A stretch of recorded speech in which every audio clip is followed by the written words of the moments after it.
para a gente considerar e aprender aquilo que Deus tem a falar conosco, né, aos nossos corações, através do Salmo 123. E vou pedir para a Érica, que é a leitura oficial, fazer a leitura. A ti levanto os meus olhos, a ti que ocupas o teu trono nos céus.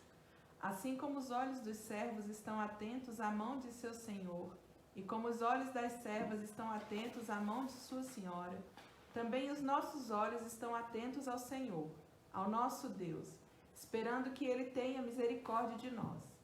Misericórdia, Senhor, tem misericórdia de nós. Já estamos cansados de tanto desprezo. Estamos cansados de tanta zombaria dos orgulhosos e do desprezo dos arrogantes. Amém. O que lhe chama a atenção ao ler esse salmo? O que lhe chama a atenção, assim, de bate pronto, assim, o que é que você destaca, assim, olha, isso aqui eu não tinha percebido, como é que é isso? Um de cada vez. Eu tenho uma observação que ele se relaciona muito com o povo de Israel no Egito, que eles são desprezados, que os egípcios zombam deles e que eles realmente são bem desprezados. Então, queria destacar que no versículo 34 se relaciona muito com a época em que o povo de Israel ele estava no Egito. Isso, ok. Mais alguém? Eu destaco que o cansaço já das pessoas, né? No 3 e no 4 também. Eles estão cansados da zombaria, dos orgulhosos, que é bem para o momento atual de agora também. As pessoas já estão ficando cansadas. E ele fala isso duas vezes, né? Já estamos cansados do desprezo, já estamos cansados de tanta zombaria, dos orgulhosos e do desprezo de novo. Né? Eu acho que está acontecendo agora. Esse salmo é o que está acontecendo agora. Está todo mundo já chegando num grau de cansaço, porque não tem uma data para acabar, a política não se está resolve. lamentável. Há um cansaço generalizado, né? Eu tô me sentindo assim. E aí? O que é que lhe chama a atenção? Dário? Levantar os olhos para os céus, né? Que é a única coisa que a gente pode fazer. Sheila? É isso mesmo, as palavras do Alessandro mesmo aí, que eu ia falar essa questão. Eu estou cansado já, tanto problema, tanta coisa ruim que está acontecendo, né? E a gente está se sentindo como se fosse enganado mesmo, pesado, está fazendo cansaço. Só Deus mesmo tem misericórdia de nós. É, verdade. Pastor, Sim. Quando li o versículo 4, né, estamos cansados de tanta zombaria dos orgulhosos e do desprezo dos arrogantes. Eu lembrei de um dia que eu levei minha mãe para o hospital, a gente ficou lá a noite inteira, e quando a gente olhava lá para dentro, tinha médicos, alguns sentados conversando, né? Então, assim, é um descaso com as pessoas, né? Por mais que seja assim, o pessoal não são bem pagos e tudo, mas assim, as pessoas que estão um pouco acima dos outros começam a olhar com desprezo para quem está um pouco abaixo, né? Está vivendo esse momento, as pessoas estão sendo egoístas. É verdade. Orgulhoso. Se eu tenho alguma coisa, um pouquinho a mais do que você, não precisa ser muito, né? Aí eu já me sinto superior. Sim. Mais alguém quer compartilhar? Pastor, eu vejo, quando o salmista fala, aqui levanto os meus olhos, aqui que eu ocupo o teu trono nos céus. É para quem nós temos que olhar, né? Só o Senhor que é soberano, é a nossa única solução. Porque eu fico impressionada como a palavra de Deus ela é viva, é eficaz, e ela se adequa a tempos, né? E parece um retrato que a gente está vivendo, porque diante das decisões políticas, a gente se sente marionete, eles decidem isso, decidem aquilo, e a gente fica como marionete com as mãos desses homens que só demonstram orgulho, desprezo, politicagem. Então, é realmente um salmo atual, e a solução é só mesmo no Senhor. Uhum. É verdade. Vamos. Sim, Carlinhos, pode falar. Olhando para o texto no todo, é um pouco desesperador isso, né? É uma sensação assim, de desespero. Mas em relação a todos esses versículos, eu ficaria com 2, que mostra que a total humildade do servo, a forma como ele se coloca diante do seu Senhor, né? A forma que ele olha para o céu, a forma como ele toca a mão da sua senhora, do seu Senhor, os olhos estão atentos também, da mesma forma, a Deus, é como se fosse um pedido de clemência, de misericórdia, né? Para com ele. E ele fala ao nosso Deus, esperando que ele tenha misericórdia de nós. Aliás, misericórdia é falado 3 vezes nesse salmo, né? 4 versículos, 3 vezes fala misericórdia. No final no 2 e 2 vezes no 3. Uma coisa que me chama a atenção é que o salmista está em uma situação difícil, ele clama a Deus, pede misericórdia, e o salmo acaba no versículo 4, mas a gente não tem resposta. Deus não falou nada. Né? Deus não falou nada. Deus deixou ali. Né? Numa primeira leitura, se a gente não analisa, parece que Deus simplesmente não ouviu. Você teve essa impressão? Ou você percebeu isso na hora que você leu?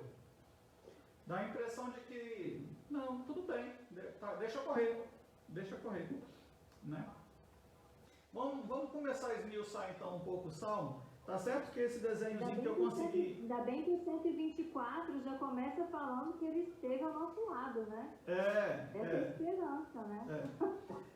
O desenhozinho que eu coloquei aí também dá um desespero. Só o desenho já dá um desespero, não, né? Você foi muito bonzinho. Você foi muito bonzinho.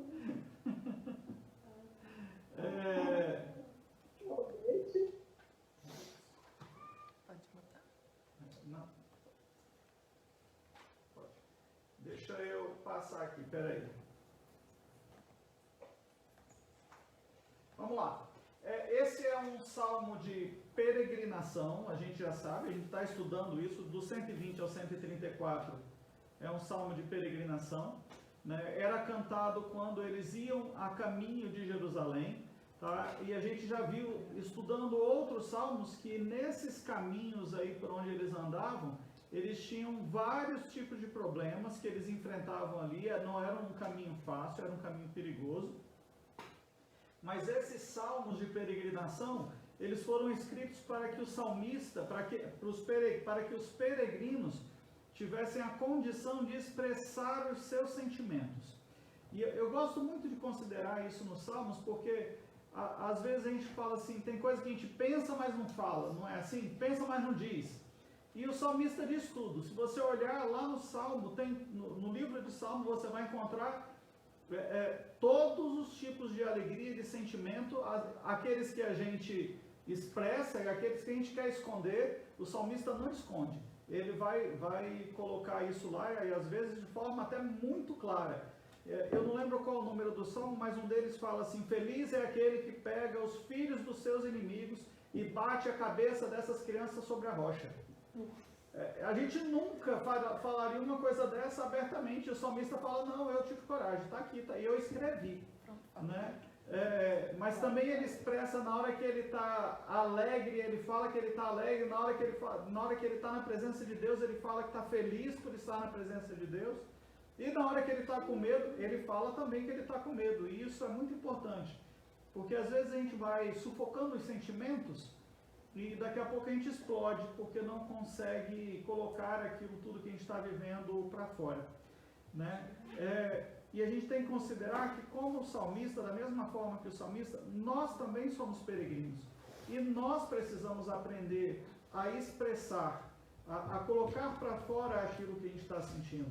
Está numa situação ruim, vamos nos lembrar disso, vamos falar, vamos ter a liberdade de falar que as coisas não estão boas como nós gostaríamos, mas também lembrar que é de Deus que vem a resposta, né? Porque se a gente começa simplesmente a abafar os sentimentos, a gente pode ter complicações piores depois, né? Qual é o tema, o foco desse capítulo, né, dos Salmos? É uma pergunta. A pergunta é o ponto central desse salmo. É o que fazer quando não aguentamos mais?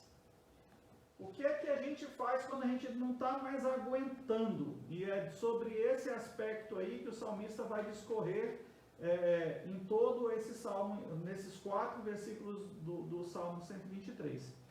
Né? O contexto dele, a Rebeca falou que dava a impressão de que eles estavam saindo do Egito. Não foi, Rebeca? O contexto é de uma saída de um cativeiro, não necessariamente do Egito, é o contexto da saída da Babilônia, como a gente já viu em outros salmos que foram escritos também. Né? Eles saem da Babilônia, o nome desse movimento de retorno à terra se chama diáspora, e eles estavam 70 anos de cativeiro, ficaram 70 anos no cativeiro. A gente conversou sobre isso até no domingo. O rei Ciro faz um decreto e autoriza o retorno de todos para reconstrução ali da cidade e do templo, mas eles chegam lá, a terra estava ocupada, né? Foi isso que a gente viu no salmo que a gente estudou no domingo. A terra estava ocupada. Quem é que estava nessa terra? Haviam basicamente 3 povos ali na terra: os samaritanos, os moabitas e os amonitas. Quem eram esses povos? Bom, não mudou ali ainda, peraí. Aí, foi. Os samaritanos eram os judeus que ficaram. Lembra que quando eles são levados para a Babilônia, eles deixam na terra os mais fracos, os doentes, os mais cansados, os que não tinham condições de trabalho ou que não tinham muito conhecimento.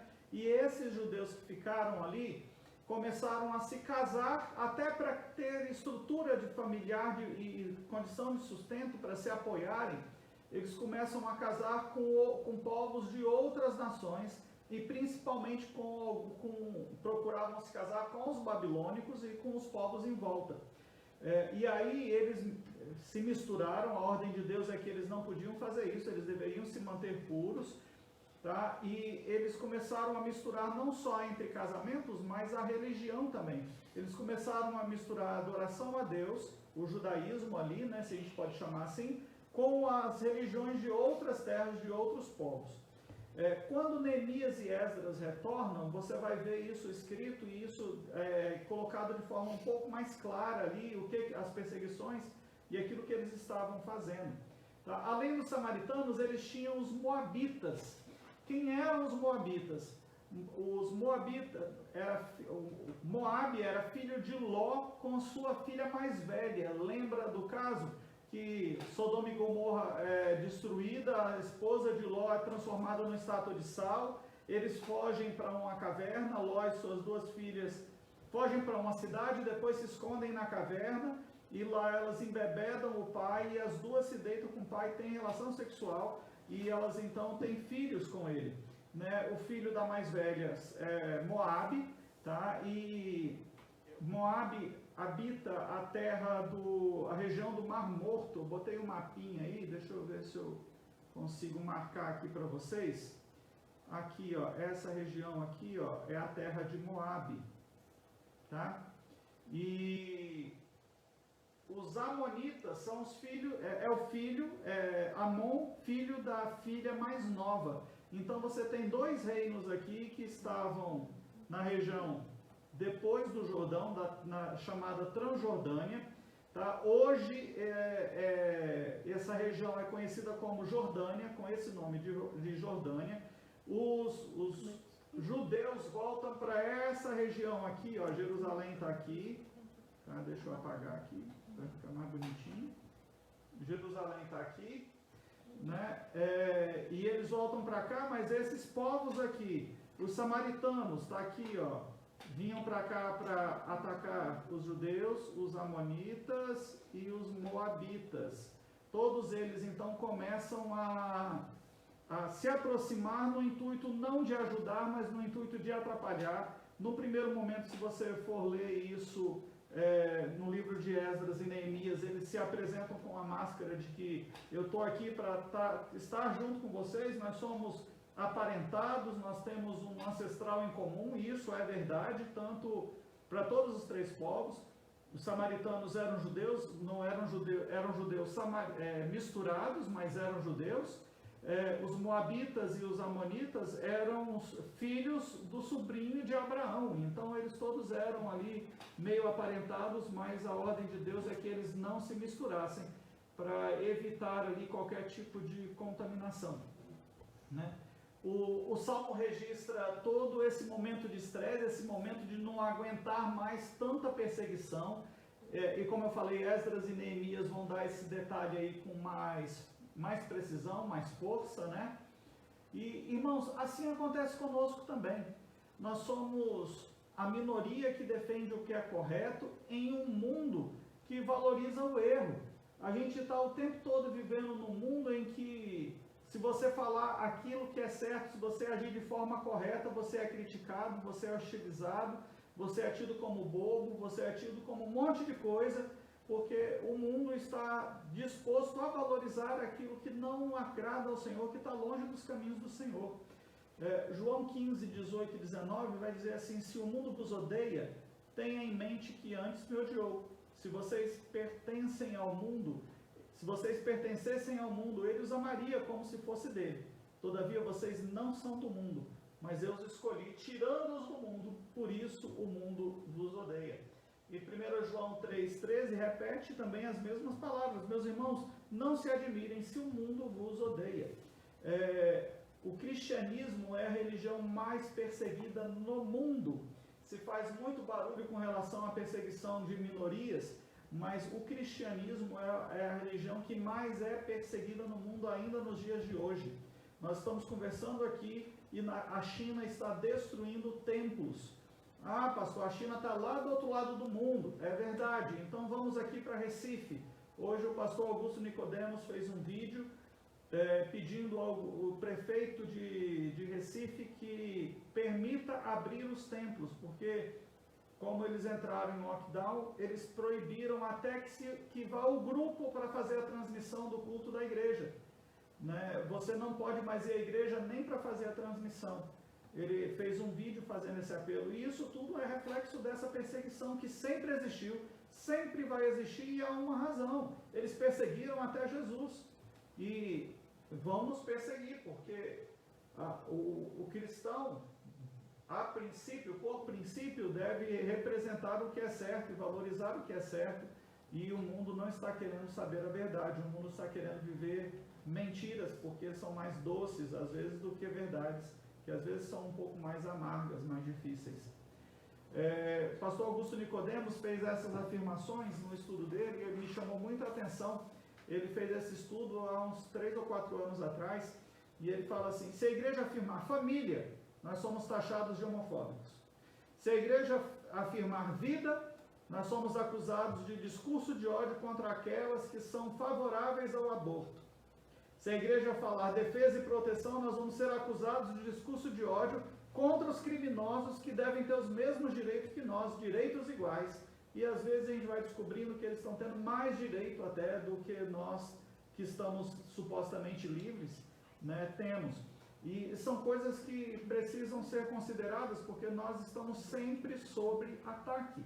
Jesus já alertou isso, ele nos avisou isso e nunca deixou de ser. Nós estamos em perseguição, nós somos ridicularizados, zombados, diminuídos e às vezes até mesmo questionado em nossa fé.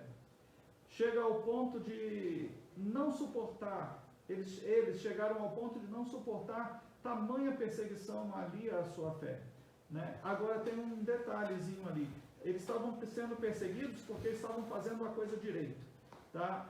Às vezes a gente vê, conversando com algumas pessoas, a pessoa às vezes fala assim: ah, o meu patrão está me perseguindo, ou então estou sendo perseguido na escola. Aí você vai ver, professor está me perseguindo na escola. Aí você vai ver, o cara, se é na escola, o cara não faz os trabalhos, o cara chega atrasado, falta as aulas, tira nota baixa na prova, e aí depois fala que o professor está perseguindo. Não, isso não é perseguição. Né? O cara fala assim, não, eu sou um servo de Deus, eu estou sendo perseguido no trabalho, não me deixa ler a Bíblia no trabalho, só porque eu estava lá lendo, meu irmão, no seu trabalho é lugar de trabalhar, ler a Bíblia é outro local, tá? Não você não vai, o tempo que o seu patrão te paga para estar ali é para você produzir, trabalhar, não é para você fazer outra coisa. O que ele está colocando aqui, essa perseguição que estava havendo, era por conta da fé, de postura de vida, não porque você estava sendo falho, sendo um mau profissional, ou um mau aluno, ou uma pessoa que não está agindo de forma tão correta aí dentro das necessidades que a gente vai vivendo. Tá? A estrutura dele procura responder uma pergunta: aonde buscar socorro? E aí ele responde, tem 3 locais aí que ele vai nos orientar aonde buscar socorro. Ele fala, busque socorro no trono de Deus. Depois ele fala, busque socorro nas mãos do Senhor.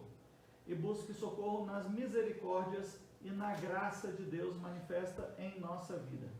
Então vamos começar aí do começo, primeira coisa que tem que fazer é busque socorro no trono. E ele começa o verso 1 dizendo isso.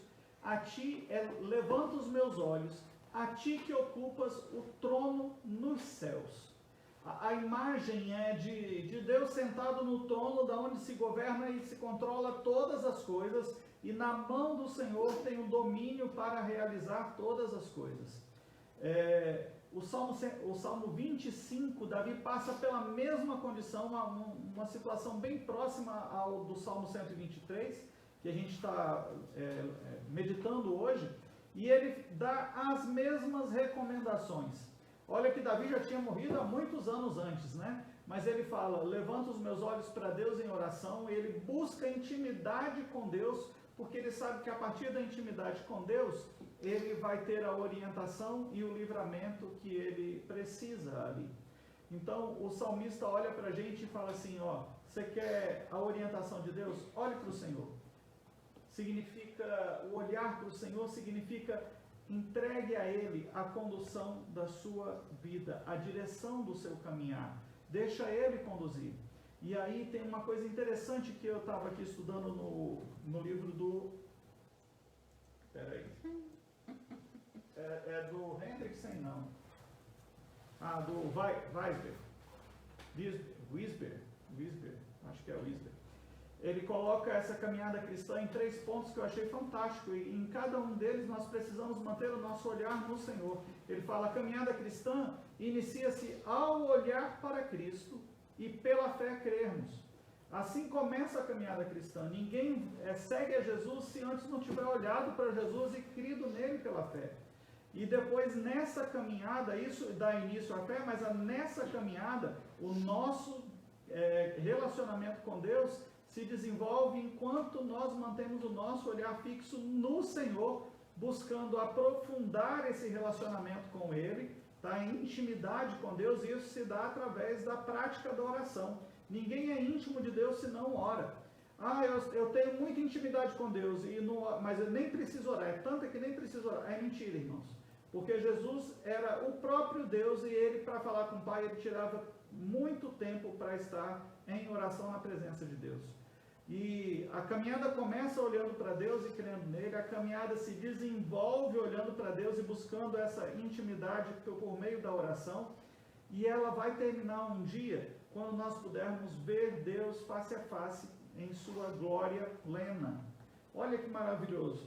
Nós começamos a caminhada vendo, nós caminhamos a nossa vida com os olhos fixos no Senhor, até chegar o momento em que nós vamos estar diante dele. Colocar os nossos olhos em Deus, irmãos, garante direção e firmeza para não afundarmos em meio às tempestades da vida. Lembra-se de Pedro? Na hora que ele desvia os olhos do Senhor e começa a olhar para as ondas, para a tempestade, ele perdeu o equilíbrio, ele afunda e ele se distancia ali do seu alvo. Olhe para o Senhor, mas o segundo ponto é: busque as respostas que você precisa nas mãos do Senhor. Tá? Versículo 2 diz: assim como os olhos dos servos estão atentos à mão do seu Senhor, e como os olhos das servas estão atentos à mão da sua senhora, também os nossos olhos estão atentos ao Senhor, ao nosso Deus, esperando que Ele tenha misericórdia de nós. No Oriente e nos países que desenvolveram esse processo de escravidão de uma forma geral, geralmente você tinha, os senhores tinham escravos que atendiam a eles, e as senhoras também, né, as mulheres, e teriam ali escravos que os atendiam pessoalmente. Geralmente eles não conversavam com seus senhores, e a comunicação toda era feita por meio de gestos. Por isso que o salmista coloca aqui: os servos estão atentos à mão do seu senhor, as servas estão atentas à mão da sua senhora, porque era com gesto que ele fazia sinal e falava vem, ou então vai, ou então pegue, apontando para alguma coisa. Não precisava se expressar com a voz, mas o gesto já teria que simbolizar o desejo, e o escravo ali então atender. Imagina que para poder chegar num ponto desse, tinha que ter aquele que servia ao Senhor, tinha que conhecer o seu Senhor com muita profundidade. Não dava para ser de qualquer forma, porque se ele não entendesse o gesto, a vida dele estava em risco ali, ele podia ser morto ali, né? Lembrando que na mão do Senhor estava a vida e a morte daqueles escravos, né? Então ele precisava entender, pelo gesto mais simples, a orientação que aquele Senhor estava transmitindo para ele ali, para que ele pudesse executar. Em momentos de angústia, irmãos, e aflição, como nós estamos vivendo agora, a orientação de Deus para nós é: volte seus olhos para Deus. Observe e aguarde os gestos do Senhor, que vão dar direção, provisão, proteção, e a proteção que nós precisamos. Às vezes nós estamos querendo obedecer a Deus só quando aparece um anjo com gelo seco, fumaça, raio laser. Se fizer assim eu vou obedecer. Deus está falando nesse salmo: observe nos pequenos gestos, porque eu vou falar em todos eles. Esses gestos dados pelo Senhor pode significar livrar-nos do inimigo, pode significar remover o problema, mas pode também significar que Ele vai nos conceder graça para suportar os tempos difíceis. Lembra de Paulo? Paulo ora 3 vezes: tira de mim o espinho na carne. Qual é a resposta de Deus para ele? A minha graça te basta, não vou tirar nada, a minha graça te basta, o que está aí é para ficar desse jeito mesmo, e a graça do Senhor bastou sobre a vida dele. Aonde buscar socorro? Busque socorro nas misericórdias do Senhor. O versículo 3 aí e o 4 vão dizer isso: misericórdia, Senhor, tem misericórdia de nós. Já estamos cansados de tanto desprezo, estamos cansados de tanta zombaria dos orgulhosos e do desprezo dos arrogantes. Observa aí na sua Bíblia, o versículo 1 e 2, a linguagem que é usada aí, os 2 versículos iniciais, está escrito em primeira pessoa, é o salmista que está falando. Mas agora no versículo 3 e 4 já não é mais o salmista, é toda a congregação, está colocada na terceira pessoa do plural, né? Tem misericórdia de nós. Então já não é mais um problema pessoal, é um problema que está abrangendo toda uma nação, e a nação clama como se fosse a uma só voz: tem misericórdia de nós. Nós estamos cansados, já não sabemos mais o que fazer. Esgotados é a palavra que ele usa, tá?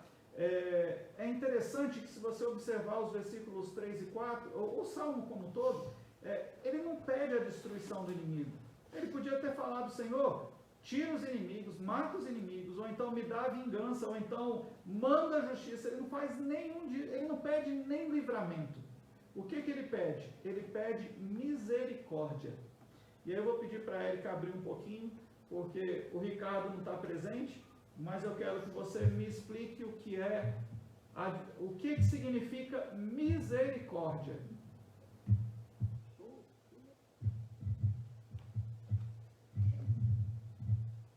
Alguém arrisca? Oi, Dai.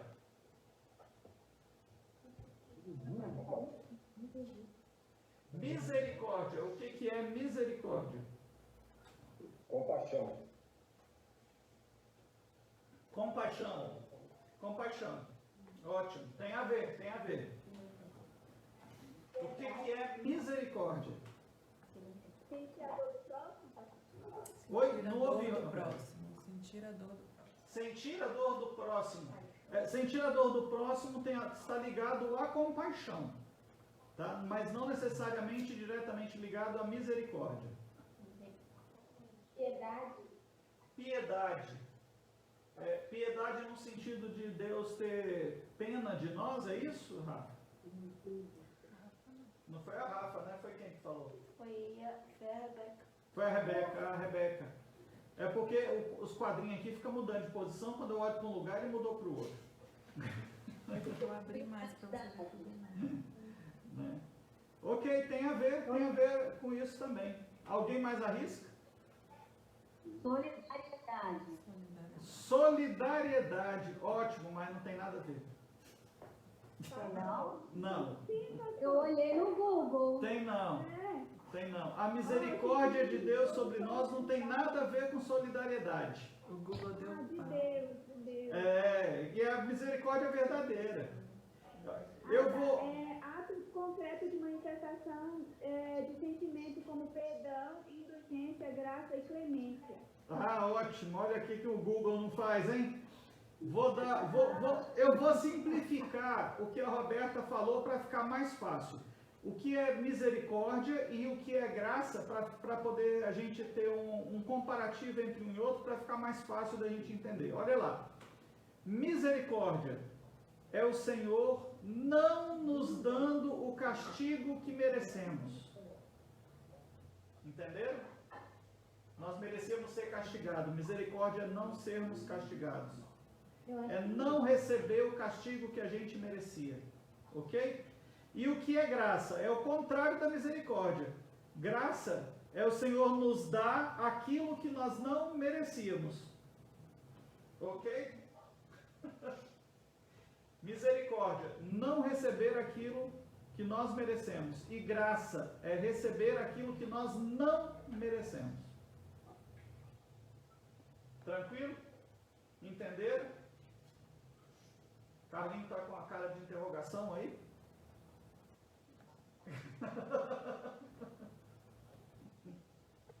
Ok, podemos seguir então? Vamos lá. O fato de sermos filhos de Deus, irmãos, não nos dá imunidade para os dias maus.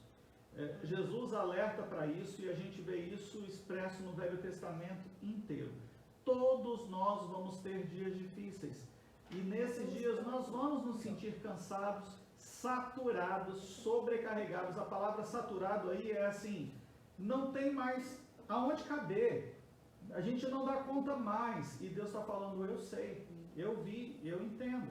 Né? Todos nós, irmãos, se a gente quer chegar no topo das montanhas, nós vamos precisar passar pelos vales.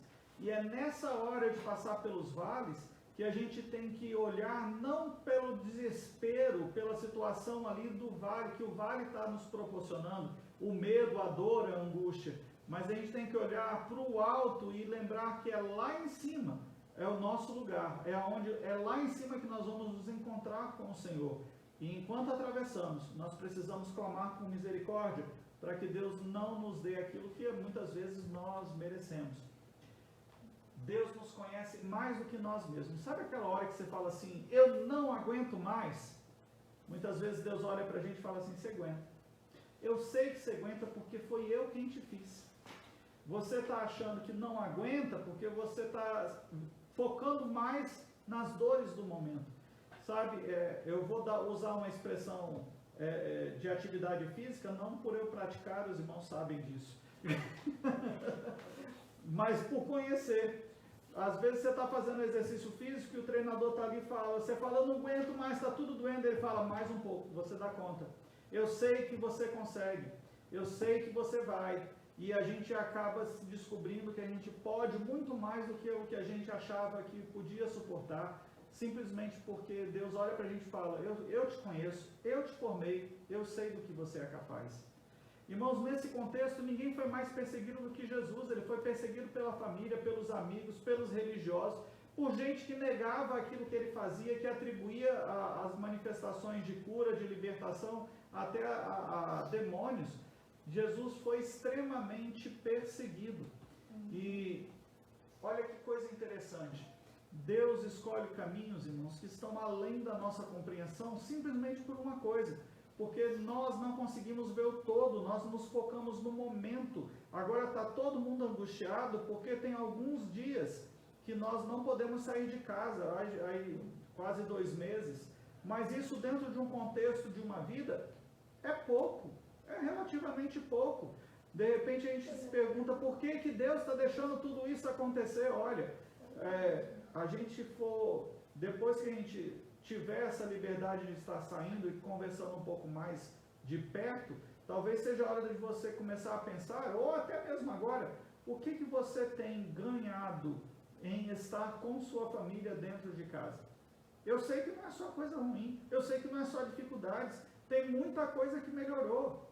Às vezes você está sozinho, mas o que você tem aprendido com esses momentos que você teve que parar tudo?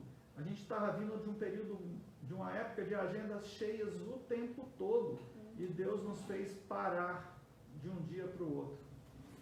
Ele sabe o contexto todo, Ele conhece o começo, o meio e o fim. A gente está vivendo só o hoje. 1 Coríntios 13, 12 diz, agora, pois, vemos apenas um reflexo obscuro, como de um espelho. Mas então, quando estivermos vendo diante de Deus, mas então veremos face a face. Agora conheço em parte, e então conhecerei plenamente, da mesma forma como sou plenamente conhecido.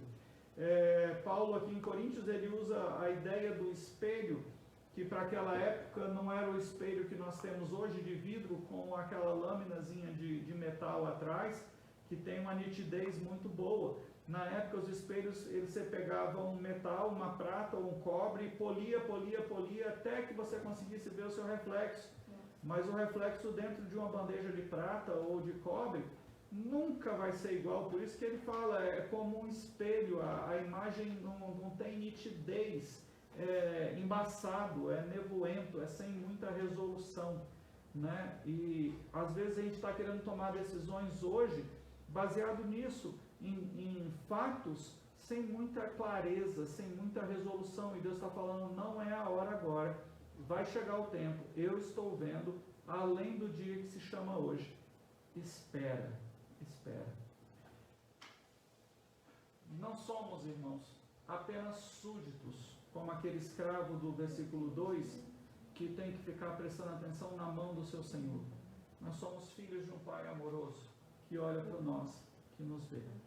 Lembra-se de Gênesis 16, que Agar e Ismael saem, Abraão os manda embora, a comida acaba, a água acaba, ela deixa o Ismael embaixo de um arbusto, se afasta dele porque não queria vê-lo morrer, e chora ali, e o anjo do Senhor aparece diante dela e fala, o Senhor ouviu o clamor, Deus viu o clamor de Ismael e veio atendê-lo. Deus nos vê quando nós clamamos.